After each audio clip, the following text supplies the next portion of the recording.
രോഗം ഉള്ള സ്ഥലങ്ങളിലെല്ലാം ശരീരത്തിൽ കൈകൾ വെക്കുക. വിശ്വാസത്തോടെ ഈ ആരാധന മുഴുവൻ അഭിഷേകം മുറ്റി നിൽക്കുന്ന സമയമാണിത്. അതുകൊണ്ട് എൻ്റെ ദൈവത്തിലെ കർത്താവ് നിന്നെ ഈ നിമിഷം ഏറ്റെടുക്കാം. നിൻ്റെ സൗഖ്യത്തിലൂടെ ദൈവനാമം മഹത്വപ്പെടണം. നെറ്റിക്ക് വേദനയുള്ളവരെ, നെഞ്ചിന് വേദനയുള്ളവരെ, ഹൃദയത്തിന് അസുഖമുള്ളവരെ, കരളിന് അസുഖമുള്ളവരെ, കിഡ്നിക്ക് അസുഖമുള്ളവരെ, നടുവേദന ഉള്ളവരെ, പിരീഡ്സ് ക്ലിയർ അല്ലാത്ത കറക്റ്റല്ലാത്തവരെ, അണ്ടാഗമമില്ലാത്തവർ, മക്കളില്ലാത്തവരൊക്കെ അടിവയറ്റ് കൈവെക്കുക. സ്രാവരോഗങ്ങളുള്ളല്ലേ, പലർക്കും സ്രാവരോഗങ്ങൾ കൊണ്ട് ഉറങ്ങാൻ പോലും ചെവിയിൽ നിന്ന് പഴുപ്പ് വരുന്നവർ, തൊണ്ടയ്ക്കും മുഴയുള്ളവർ, അസ്ഥിക്ക് ദ്രവിപ്പുള്ളവർ, കാലിന് നീരുള്ളവർ, വെരിക്കോസിൻ്റെ അസുഖമുള്ളവർ, സർപ്പത്തിൻ്റെ രോഗമുള്ളവർ, എൻ്റെ ദൈവത്തിലെ നീ ഈ നിമിഷം, നിങ്ങൾക്കറിയാം യൂട്യൂബിൽ നോക്കിക്കഴിഞ്ഞാൽ ആയിരക്കണക്കിന് മനുഷ്യരാണ് കർത്താവ് സുഖപ്പെടുത്തിയിരിക്കുന്നത് പരിശുദ്ധ അമ്മയുടെ മധ്യസ്ഥത്തിൽ. അമ്മ നിത്യമായും മാധ്യസ്ഥം നൽകുന്ന, അതിലൂടെ കർത്താവിൻ്റെ സൗഖ്യം നൽകുന്ന ആരാധനയാണിത്. നീ നിൻ്റെ കൈകളെ നിന്റെ വേദനയുള്ള ഇടങ്ങളിൽ വെച്ചുകൊണ്ട് കർത്താവിന്റെ നാമത്തിൽ പ്രാർത്ഥിച്ച് സ്തുതിക്കട്ടെ. കർത്താവേ, രോഗാതിരും പറഞ്ഞ രോഗങ്ങളും പറയാത്ത രോഗങ്ങളും നിന്റെ വിശുദ്ധമായ വലതുകരത്താൽ സ്പർശിക്കണമേ. നിന്റെ വിശുദ്ധമായ വലതുകരത്താൽ സ്പർശിക്കണമേ. നിന്റെ വിശുദ്ധമായ വലതുകരത്താൽ സ്പർശിക്കണമേ.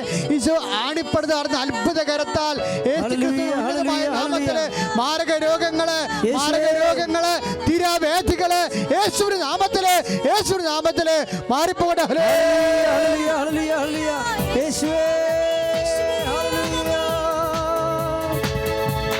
രോഗമെല്ലാം മാറിടട്ടെ, കഷ്ടമെല്ലാം നീങ്ങിടട്ടെ. രോഗമെല്ലാം മാറിടട്ടെ, കഷ്ടമെല്ലാം നീങ്ങിടട്ടെ. തിരുമുറിവിനാൽ സുഖപ്പെടട്ടെ, തിരുമുറിവിനാൽ സുഖപ്പെടട്ടെ. പരിശുദ്ധ പരമദിവ്യകാരുണ്യത്തിന് നേരവും ആരാധനയും സ്തുതിയും പുകഴ്ചയും ഉണ്ടായിരിക്കട്ടെ. കർത്താവേ, എൻ്റെ മക്കളെ കട കമ്പോളങ്ങൾ നടത്തുന്നവര്, കടയിൽ ചെലവില്ലാത്തവര്, സാമ്പത്തിക ബാധ്യതയുള്ളവര്, വീണ്ടും ചരക്കെടുത്ത് വെക്കാൻ പറ്റാതിരിക്കുന്നവര്, കട അടഞ്ഞു പോകാനുള്ള സാധ്യതയുള്ളവരെ ഒക്കെ ഇപ്പോൾ ഓർത്ത് പ്രാർത്ഥിക്കുന്ന സമയമാണ്. ഭക്ഷണപദാർത്ഥങ്ങൾ ഉണ്ടാക്കി വിൽക്കുന്നവരെ, അവരെ സമർപ്പിച്ച് പ്രാർത്ഥിക്കുന്ന വിഷയമൊക്കെ, വിവാഹം ഒത്തുവരാത്തവർ, മക്കളില്ലാത്തവർ, വീടില്ലാത്തവരെ അവരെല്ലാം ഓർത്ത് പ്രാർത്ഥിക്കുന്ന സമയമാണ്. ജോലിക്ക് വേണ്ടി അന്യ നാടുകളിൽ പോയിരിക്കുന്നവരെ, ഈ നാടുകളിൽ ജോലി അന്വേഷിക്കുന്നവരെ, ഉള്ള ജോലി നഷ്ടപ്പെട്ടവർ, ഇനി കിട്ടുമോ ഇല്ലെന്ന് അറിയാൻ പാലാതെ മനസ്സ് തേങ്ങുന്നവർ, അവരൊക്കെ വേണ്ടി പ്രാർത്ഥിക്കുന്ന സമയമാണ്. കുഞ്ഞുങ്ങളുടെ വിദ്യാഭ്യാസ മേഖലകളിൽ പരീക്ഷകൾ വരാൻ പോകുന്നു. 26, 28, 27 തീയതികളിലെല്ലാം പരീക്ഷകളുണ്ട്. ആ പരീക്ഷകളിൽ പങ്കെടുക്കുന്ന കുഞ്ഞുങ്ങളെ ഓർത്ത് പ്രാർത്ഥിക്കേണ്ട സമയമാണിത്. സ്തുതിക്കട്ടെ. ഹല്ലേലൂയ. കർത്താവേ, അങ്ങനെ മക്കളെ സമർപ്പിച്ച് പ്രാർത്ഥിക്കുന്ന കർത്താവേ, അങ്ങനെ മക്കളെ സമർപ്പിച്ച് പ്രാർത്ഥിക്കുന്ന കർത്താവേ, ഓരോ തരത്തിലുള്ള വ്യഥ അനുഭവിക്കുന്നവരെ 1 Corinthians 1:4 പ്രാർത്ഥിക്കുന്നു. യേശു ക്രിസ്തു ഉന്നതമായ നാമത്തിൽ മാർഗമായ ജീവിത ദുരിതങ്ങൾ, തടസ്സങ്ങൾ, ജോലി, പലതരത്തിലുള്ള ജീവിത പ്രയാസങ്ങൾ അനുഭവിക്കുന്നവർ, ഉടമ്പടി ചെയ്ത ചില വിഷയങ്ങൾക്ക് ഇപ്പോഴും സമാധാനം കിട്ടാതിരിക്കുന്നവരുണ്ടെങ്കിൽ പരിശുദ്ധ അമ്മേ, ദേവമാതാവ്, ഇപ്പോഴേ ഉടമ്പടി വിഷയത്തിന്റെ മേലെ ദൈവത്തിന്റെ കരുണ ചൊരിയട്ടെ. യേശു നാമത്തിൽ ജീവിത ദുരിതങ്ങള്, തടസ്സങ്ങള് മാറിപ്പോട്ടെ.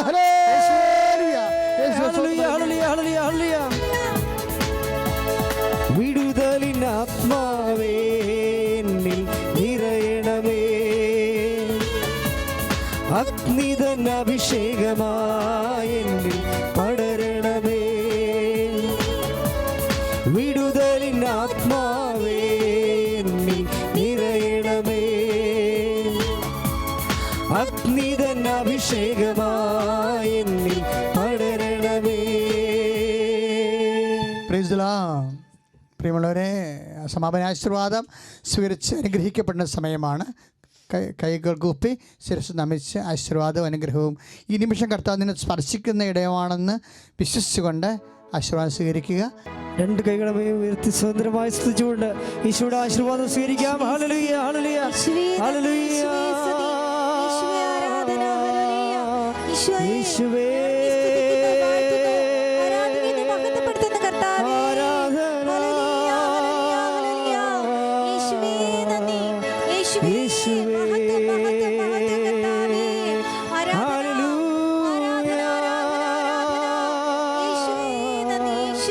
നന്ദി. യേശുവേ യേശുവേ ആരാധന. ഈശോയെ സ്തുതിക്കുന്നു, വാഴ്ത്തുന്നു. Hallelujah, hallelujah.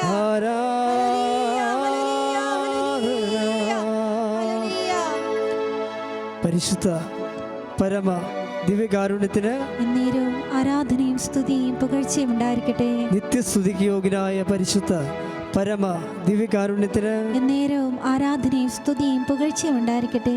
പരിശുദ്ധ പരമ ദിവ്യകാരുണ്യത്തിന് എന്നേരവും ആരാധനയും സ്തുതിയും പുകഴ്ചയും ഉണ്ടായിരിക്കട്ടെ.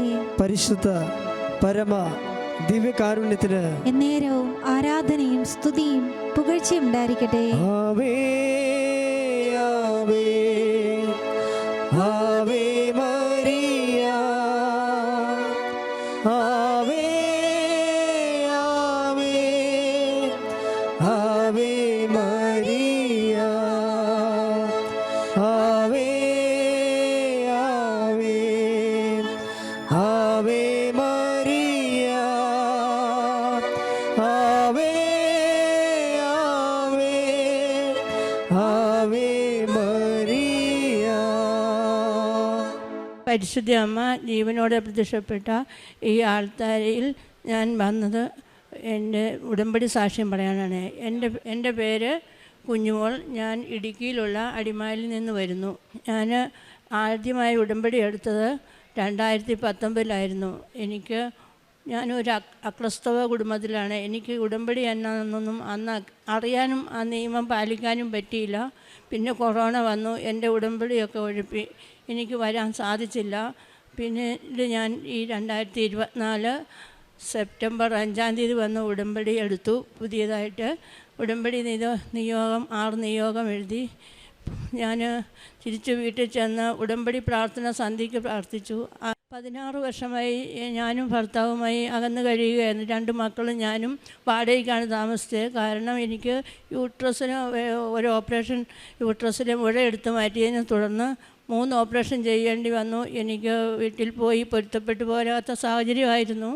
അങ്ങനെ ഞാൻ ഉടമ്പടിയിൽ ക്ഷമിച്ചും കണ്ണീരോടെ പ്രാർത്ഥിച്ചതിൻ്റെ ഫലമായി പരിശുദ്ധ അമ്മ ക്ഷമിച്ച് പ്രാർത്ഥിച്ചപ്പോൾ എൻ്റെ ഭർത്താവുമായി രമ്യതപ്പെടാൻ സാധിച്ചു. പിന്നീട് 3ാമത്തെ ഉടമ്പടി എന്ന് പറയുന്നത് വാടകയ്ക്ക് 16 വർഷമായി. എനിക്ക് സ്വന്തമായൊരു ഭവനം വേണം അമ്മേ. എനിക്ക് മകന് 2 കുഞ്ഞു പിള്ളേരാണ്. അപ്പോൾ എന്നും വാടകയ്ക്ക് താമസിക്കാൻ പറ്റില്ല എന്ന് നിയോഗം വെച്ച് പ്രാർത്ഥിച്ചതിൻ്റെ ഫലം ഞാൻ ക്ഷമിച്ച് പ്രാർത്ഥിച്ചു. മറ്റുള്ളവർക്ക് വേണ്ടിയിട്ടും പ്രാർത്ഥിച്ചു. എല്ലാത്തിനുമായി അമ്മ എനിക്ക് ഉടമ്പടി പോയി പുതുക്കി ചെന്നതിൻ്റെ ജൂൺ 23 ഉടമ്പടി പുതുക്കി. ജൂലൈ 8 എനിക്കൊരു വസ്തു വാങ്ങിക്കാൻ എങ്ങനെയെന്നൊന്നും എനിക്കറിയില്ല. വസ്തു വാങ്ങിച്ചു, അതിൻ്റെ പോക്കുവരവ് ചെയ്തു, കരവടച്ചു, സ്വന്തം പേരിലായി. പഞ്ചായത്തിൽ നിന്ന് വീടിന് അനുവദിച്ചു. ഞാൻ എഗ്രിമെൻറ്റ് വെച്ചിട്ടുണ്ട്. ബാക്കിയൊന്നും എനിക്കറിയില്ല. ഈശോയും അമ്മ മാതാവും ഇത്രയും നടത്തി തന്നു. ഇതെങ്ങനെ സംഭവിച്ചെന്ന് പോലും ഉടമ്പടി 2ാമത് എടുത്തതിന് ശേഷം എൻ്റെ കാര്യങ്ങളെല്ലാം വേഗം നടക്കുന്നു. ഞാൻ പ്രത്യേകിച്ച് പ്രാർത്ഥിക്കാൻ എനിക്ക് കുറച്ച് കൂടുതൽ അറിയില്ല. എങ്കിലും രാവിലെ ഞാൻ എണീക്കുമ്പോൾ അമ്മയുടെ ഇഷ്ടം എന്താണ് അത് എന്നിൽ നടക്കട്ടെ, അമ്മയെ ഈശോയെ പറ്റി ആരോടെങ്കിലും എന്നൊരു വാക്ക് പറയാൻ എനിക്ക് കഴിയണമേ എന്ന് പറഞ്ഞാണ് ഞാൻ ജോലിക്ക് പോകുന്നതും ഒക്കെ. അങ്ങനെ അതിൻ്റെ ഫലമായിട്ട് എൻ്റെ ജീവിതത്തിൽ കിട്ടി. പിന്നീട് എനിക്ക് പറയാനുള്ള വലിയ സാക്ഷ്യം ഞാൻ നിയോഗത്തിലും വെച്ചിട്ടില്ല, പ്രാർത്ഥിച്ചിട്ടുമില്ല. പക്ഷേ അമ്മ എന്നിൽ അത് വലിയത് കരുതിയിരുന്നു. എനിക്ക് 28 വർഷമായി ആസ്മയുടെ അസുഖമായിരുന്നു. 15 വർഷമായി ഇൻക്ലിയറിൽ ഉപയോഗിക്കുന്ന ആളാണ് 2 നേരവും. അങ്ങനെയാണ് ഞാൻ ജോലിക്ക് പോകുന്നതൊക്കെ. ഇപ്പോൾ ഉടമ്പടി പുതുക്കിയതിന് ശേഷം പിറ്റേ ദിവസമൊന്നും ശ്വാസം മുട്ടൽ തോന്നുന്നില്ല. അതുകൊണ്ട് ഞാൻ മരുന്ന് ഉപയോഗിച്ചില്ല. 2 ദിവസമായി. അപ്പോൾ ഞാൻ എൻ്റെ മോനോട് പറഞ്ഞു, അമ്മ മാതാവ് എൻ്റെ ആസ്മയുടെ അസുഖം എടുത്ത് മാറ്റിയെന്ന് തോന്നുന്നു. എനിക്ക് ഗുളികയില്ല. ഒരാഴ്ചയായപ്പോൾ എനിക്ക് പരിപൂർണ്ണ ബോധ്യമായി. ഇവിടെ വന്ന് ആദ്യമായി സാക്ഷ്യം പറയണമെന്നായിരുന്നു എൻ്റെ ആഗ്രഹം. പക്ഷേ അത്രയും ദൂരെ എല്ലാ മാസവും മരുന്ന് പറ്റിയില്ല. കഴിഞ്ഞ തവണ വന്ന് പറയാൻ അന്നേരം സാധിച്ചില്ല. ഇന്നാണ് എനിക്ക് അമ്മ അനുവദിച്ചു തന്ന സമയം. 28 വർഷമായ ആസ്മ എന്നിൽ നിന്നും പരിപൂർണമായി മാറ്റി. 7 മാസമായിട്ട് ഗുളികയോ മരുന്നോ ഒന്നും ഞാൻ ഉപയോഗിക്കാറില്ല. പരിശുദ്ധ അമ്മയ്ക്കും തിരുകുമാരനും കോടാനുകോടി നന്ദികൾ ഞാൻ പറയുന്നു. ഞാൻ പ്രേക്ഷിത വേല എന്ന് പത്രം വാങ്ങിച്ച് കൊണ്ടുപോയി ആശുപത്രിയിൽ കൊടുക്കും, ബസ് സ്റ്റാൻഡുകളിൽ കൊടുക്കും. 10ലും +2 പഠിക്കുന്ന പിള്ളേരോട് കൂടുതൽ ഞാൻ പറയും കൊടുക്കുമ്പം ആ യുവതലമുറകൾ മാറിപ്പോയ ഒരു കുടുംബം മുഴുവൻ കണ്ണീരിലാഴും. അവരോട് ഞാൻ പറഞ്ഞും പ്രാർത്ഥിച്ചും കൊടുക്കാറുണ്ട്. കാരുണ്യപ്രവൃത്തി പൊതിച്ചോറ് വാങ്ങി രാവിലെ ജോലിക്ക് പോകുന്നതാണ്, അതുകൊണ്ട് വെച്ച് കൊണ്ടുപോക്കൊന്നും നടക്കില്ല. കുഞ്ഞു പിള്ളേരുണ്ട് വീട്ടിൽ. ഞാൻ പൊതിച്ചോറ് വാങ്ങി ഉപവാസത്തോടെ ശനിയാഴ്ചകളിൽ ആശുപത്രികളിൽ കൊടുക്കും. അങ്ങനെയൊക്കെ എൻ്റെ കാരുണ്യപ്രവൃത്തി. പിന്നെ ഞാൻ പ്രാർത്ഥിക്കുന്നത് മറ്റുള്ളവർക്ക് പ്രാർത്ഥിക്കും. ഹസ്ബൻഡ് തിരിച്ചു വന്നു. ഞാൻ ഇന്ന് കൊണ്ടുവരാതിരുന്നാണ്, സുഖമില്ലാത്തതുകൊണ്ട് വന്നില്ല. ഹസ്ബൻഡുമായിട്ട് വന്ന് ഞാൻ സാക്ഷ്യം പറയും.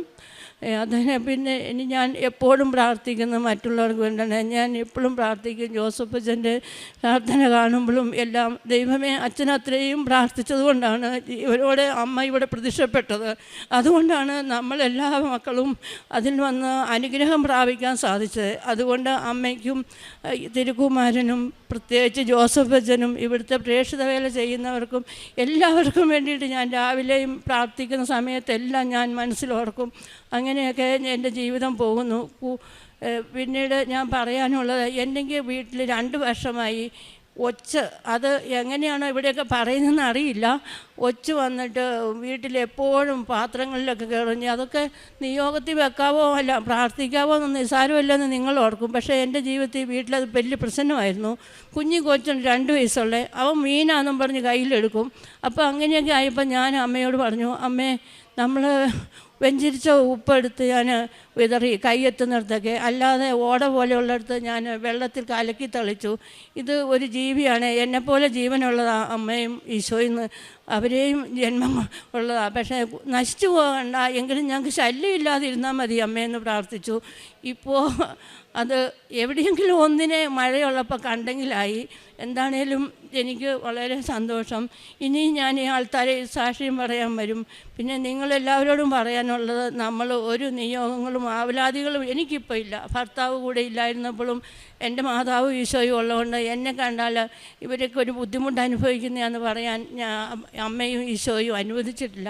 ഇനിയും കൂടുതൽ സാക്ഷ്യങ്ങളായി ഞാൻ ഈ ആൾത്താരയിൽ വരാൻ ആഗ്രഹിക്കുന്നു. ഇനിയുള്ള കാലം അമ്മയും ഈശോയും ആഗ്രഹിക്കുന്ന ഏത് രീതിയിലാണോ അങ്ങനെ ജീവിക്കാൻ ആഗ്രഹിച്ച് ഞാൻ പ്രാർത്ഥിക്കുന്നു. പരിശുദ്ധ അമ്മയ്ക്കും തിരുകുമാരനും ഒരു കോടി നന്ദി പറയുന്നു. എൻ്റെ പേര് അലൻ, ഇത് വൈഫ് ലിൻഡ. ഞങ്ങളുടെ വിവാഹം നടക്കാൻ വേണ്ടി കുറേ പ്രശ്നങ്ങളുണ്ടായിരുന്നു. ഞാൻ 2024 ജനുവരിയിൽ വന്നിട്ടാണ് ഇവിടെ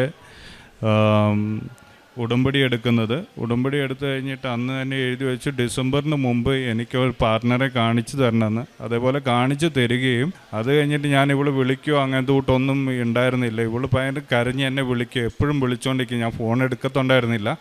അങ്ങനെ നിൽക്കുന്ന സമയത്ത് ഒരു പ്രാവശ്യം വെള്ളിയാഴ്ച ഞാൻ രാവിലെ ഉടമ്പടി എടുത്ത് പ്രാർത്ഥിച്ചുകൊണ്ടിരിക്കുന്ന സമയത്ത് ഇവളുടെ മുഖം തെളിഞ്ഞു വരികയും എനിക്ക് ഇവളെ വിളിക്കണം തോന്നുകയും അങ്ങനെ ഞാൻ വിളിച്ച് ഇവളുമായിട്ട് സംസാരിക്കുകയും ചെയ്തു.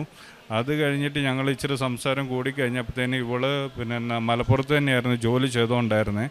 അവിടുന്ന് ഞാൻ കൂട്ടിക്കൊണ്ട് ഇവിടെ വന്ന് കൃപാസനത്തിൽ വന്ന് ഞങ്ങൾ രണ്ടുപേരും ഒരുമിച്ചിരുന്ന് ഉടമ്പടി എടുക്കുകയും അതിനുശേഷം വീട്ടുകാരുമായിട്ട് സംസാരിക്കുകയും ചെയ്ത് കുറേ നാളത്തെ പരിശ്രമത്തിനുള്ളിൽ ഈ കഴിഞ്ഞ ദിവസം 17-ാം തീയതി ഞങ്ങളുടെ കല്യാണം കഴിയുകയും അന്ന് തീരുമാനിച്ചാണ് ഞങ്ങൾ രണ്ടുപേരും ഇവിടെ കയറി നിന്നിട്ട് സാക്ഷ്യം പറയുമെന്ന്.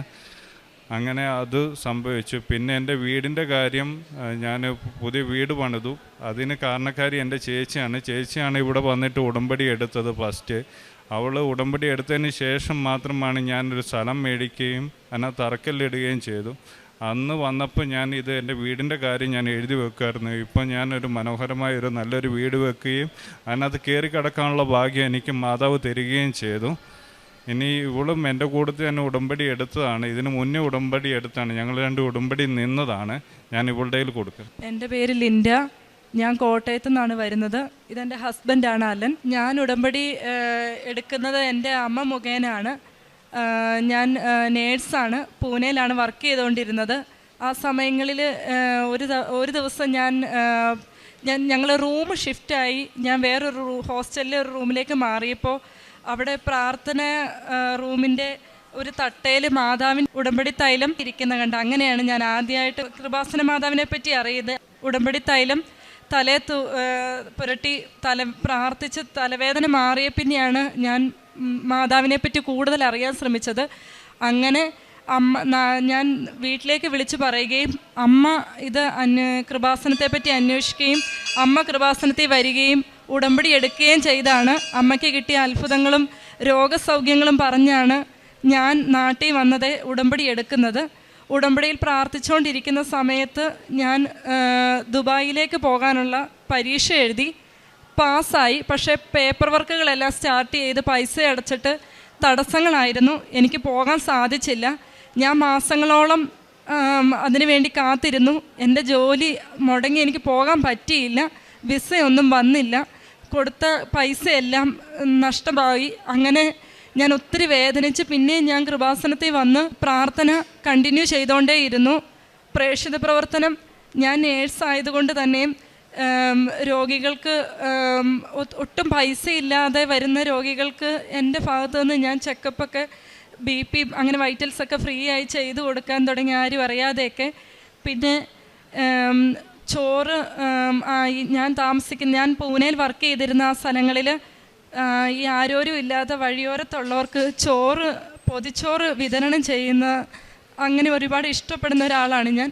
അങ്ങനെ ചെയ്തുകൊണ്ടിരുന്നു. പിന്നെ പ്രാർത്ഥനയിൽ തന്നെ ബൈബിൾ വായിക്കും, കൃപാസനത്തിൻ്റെ പ്രാർത്ഥന ഞാൻ ചൊല്ലാൻ തുടങ്ങി. അങ്ങനെ ഇവിടെ നാട്ടിൽ വന്ന് കൃപാസനത്തിൽ ഉടമ്പടി എടുത്ത് അങ്ങനെ നിന്നിരുന്ന സമയത്ത് സൗദിയിലേക്ക് പോകാൻ എനിക്കൊരവസരം ഒരുങ്ങി വന്നു. ഞാൻ അതിൻ്റെ പേപ്പർ വർക്കുകളെല്ലാം തുടങ്ങി. ഞാൻ പിന്നെയും കാത്തിരുന്ന് അങ്ങനെ ആ സമയത്താണ് എൻ്റെ ലോൺ അടയ്ക്കാൻ, എഡ്യൂക്കേഷൻ ലോൺ അടയ്ക്കാൻ കടബാധ്യത കൂടി.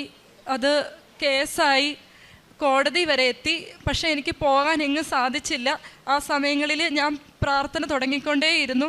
എനിക്ക് മാതാവ് അനുഗ്രഹിച്ച് സൗദി പോകാനുള്ള വിസ വേഗം വരികയും എനിക്ക് ആ സമയത്ത് എൻ്റെ മെഡിക്കൽ ചെസ്റ്റിന് എക്സ്റേയിൽ എനിക്ക് മൂടൽ പോലെ ഇങ്ങനെ വന്ന് എൻ്റെ മെഡിക്കൽ റിജക്റ്റായി.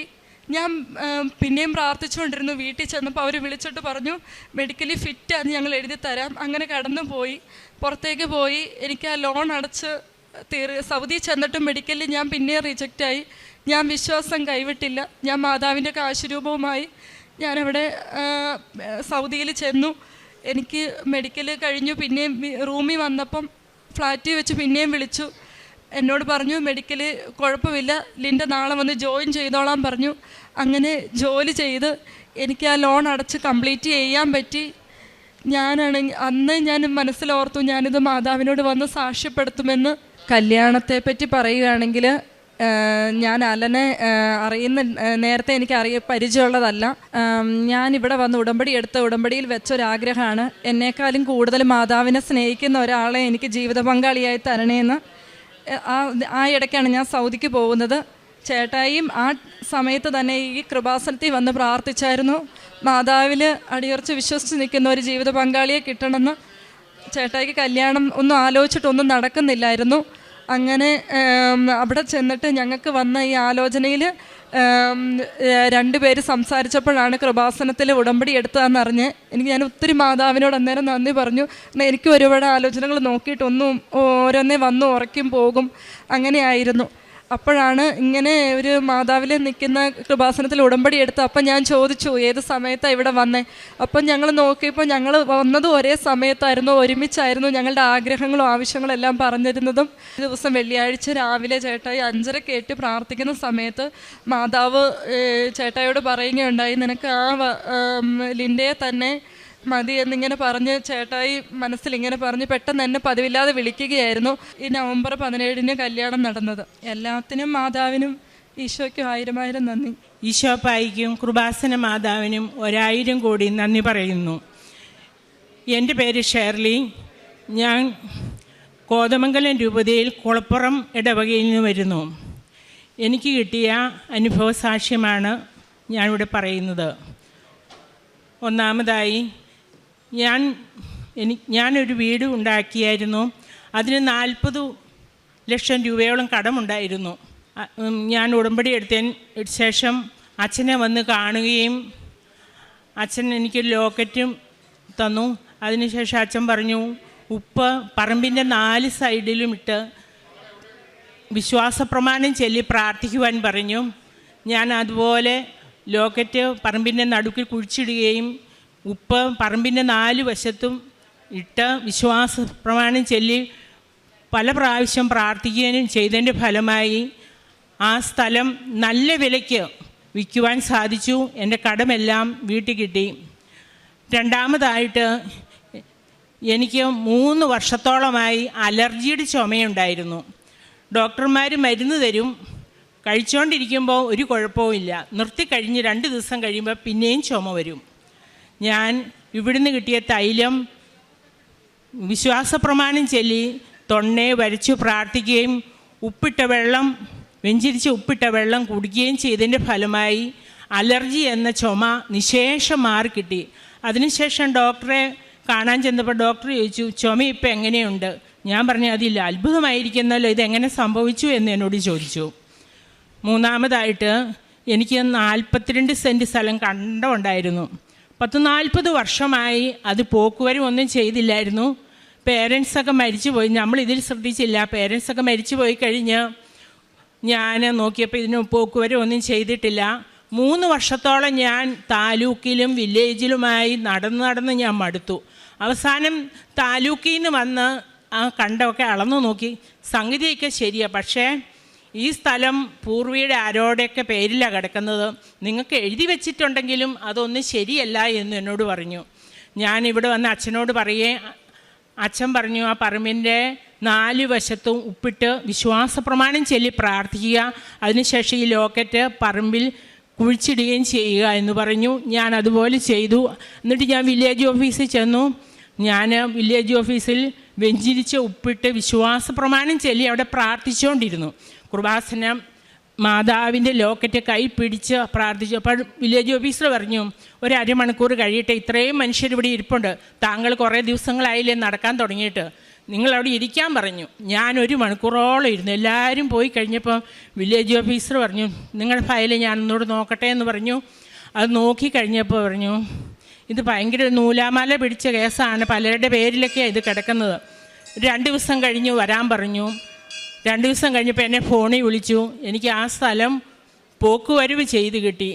ഈശോയ്ക്കും മാതാവും തന്ന ഈ വലിയ അനുഗ്രഹത്തെ ഓർത്ത് ഞാൻ നന്ദി പറയുന്നു. രക്ഷിത പ്രവർത്തനം, ഞാൻ ഇവിടുന്ന് കിട്ടുന്ന പത്രം ഹോസ്പിറ്റലുകളിലും ബസ് സ്റ്റാൻഡുകളിലൊക്കെ കൊണ്ടുപോയി കൊടുക്കും. അവരോട് കാര്യങ്ങളൊക്കെ പറയും. അന്നേരം അവർ പറയും, ചിലർ പറയും ഇതെങ്ങനെയാണെന്ന്. ഞാൻ പറയും, ഇങ്ങനെയൊക്കെ അത്ഭുതങ്ങൾ നടക്കുന്നുണ്ട്, നിങ്ങൾക്ക് വിശ്വാസമില്ലെങ്കിൽ നിങ്ങൾ ഒരു ദിവസം അവിടെ ഒന്ന് പോകും, അവിടെ വരുന്ന ജനത്തെ കാണുക, അവിടെ കിട്ടുന്ന സാക്ഷ്യങ്ങൾ നിങ്ങളൊന്ന് കാണുക. അപ്പോൾ ഞാൻ പറയുന്നതിനേക്കാൾ കൂടുതലായിട്ട് നിങ്ങൾക്ക് ഇതെല്ലാം മനസ്സിലാകുമെന്ന് ഞാൻ അവരോട് പറഞ്ഞ് പത്രം കൊടുക്കുന്നു. കാരുണ്യപ്രവൃത്തി, അവിടെ ഒരു അനാഥ മന്ദിരമുണ്ട്, അവിടെ പൈസയൊക്കെ കൊടുക്കും. എന്നോട് ആ സഹായം ചോദിച്ചു വരുന്നവർക്കെല്ലാം ഞാൻ പറ്റുന്ന കഴിവിൻ്റെ പരമാവധി ഞാൻ സഹായിക്കുകയും ചെയ്യുന്നു. എനിക്കെല്ലാ കൃപകളും തന്ന ഈശോയ്ക്കും മാതാവിനും 1000 കൂടി നന്ദി പറഞ്ഞുകൊണ്ട്